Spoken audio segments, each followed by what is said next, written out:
بسم اللہ الرحمن الرحیم۔ السلام علیکم ورحمۃ اللہ وبرکاتہ۔ گنہگار کی موت پر فرشتوں کا نزول۔ بنی اسرائیل میں ایک آوارہ آدمی تھا جو برائی سے باز نہیں آتا تھا۔ اہل شہر اس سے تنگ آ گئے اور اس کو برائی سے ہٹانے میں ناکام ہو گئے۔ چنانچہ سب نے اللہ کی بارگاہ میں آہوزاری کی۔ اللہ نے حضرت موسیٰ علیہ السلام کو وحی بھیجی کہ بنی اسرائیل میں ایک آوارہ جوان ہے، اسے شہر سے باہر نکال دو تاکہ اس کی وجہ سے شہر پر عذاب نہ آئے۔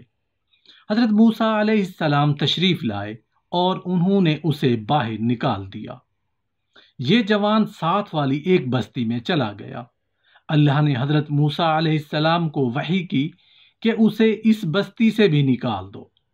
حضرت موسیٰ علیہ السلام نے اسے وہاں سے بھی نکال دیا۔ وہ ایک ویرانے میں چلا گیا جہاں نہ کوئی جاندار تھا، نہ سبز پودا، نہ جنگلی جانور اور نہ پرندے تھے۔ اس ویرانے میں وہ بیمار ہو گیا اور اس کے پاس کوئی مددگار بھی نہیں تھا۔ وہ مٹی پر گر پڑا اور اپنا سر مٹی پر رکھ لیا اور کہا، کاش میری ماں مجھے پاس ہوتی، وہ مجھ پر رحم کھاتی، میری اس ذلت پر روتی۔ کاش میرا باپ یہاں ہوتا، میری مدد کرتا، میرے ساتھ تعاون کرتا۔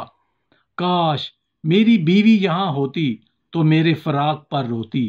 کاش میری اولاد میرے پاس یہاں ہوتی تو میرے جنازے پر روتی اور کہتی، اے اللہ ہمارے اس مسافر باپ کو معاف فرما دے جو کمزور، نافرمان اور آوارہ ہے، اور شہر سے بستی سے نکال دیا گیا ہے، پھر بستی سے ویرانے کو، اور آج ویرانے سے یہاں دنیا سے نکل کر آخرت کی طرف ہر چیز سے مایوس ہو کر جا رہا ہے۔ اے اللہ تو نے مجھے اپنے باپ، اولاد اور بیوی سے دور کر دیا، اب مجھے اپنی رحمت سے دور نہ کر۔ ان کے فراق میں تو نے میرا دل جلایا، اب مجھے میری نافرمانی کے باعث دوزخ میں نہ جلانا۔ اللہ نے حضرت موسیٰ علیہ السلام کو وحی کی کہ فلاں ویرانے میں فلاں جگہ چلے جاؤ، وہاں میرا ایک ولی دوست فوت ہو گیا ہے، اس کے کفن دفن کا انتظام کرو۔ جب حضرت موسیٰ علیہ السلام اس جگہ تشریف لائے تو اس جوان کو دیکھا جس کو پہلے شہر اور پھر بستی سے ویرانے کی طرف اللہ کے حکم سے نکالا تھا۔ دیکھا تو اس کے گرد حوریں بیٹھی ہوئی ہیں۔ حضرت موسیٰ علیہ السلام نے عرض کیا، اے باری تعالی، یہ تو وہی جوان ہے جس کو میں نے تیرے حکم سے شہر اور پھر بستی سے باہر نکال کیا تھا۔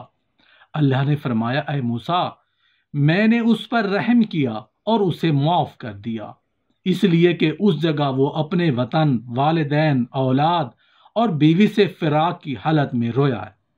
میں نے اس کی ماں کی شکل میں حور بھیج دی، ایک فرشتہ اس کے باپ کی شکل میں بھیج دیا اور ایک حور اس کی بیوی کی شکل میں بھیج دی۔ انہوں نے مسافرانہ حالت میں اس کی پریشان حالی پر رحم مانگا، اس لیے کہ جب ایک غریب الدریات مسافر ہوتا ہے تو آسمان اور زمین والے بھی اس پر رحم کرتے ہوئے روتے ہیں، اب میں اس پر رحم کیوں نہ کروں، اور میں تو سب سے بڑا رحم کرنے والا ہوں۔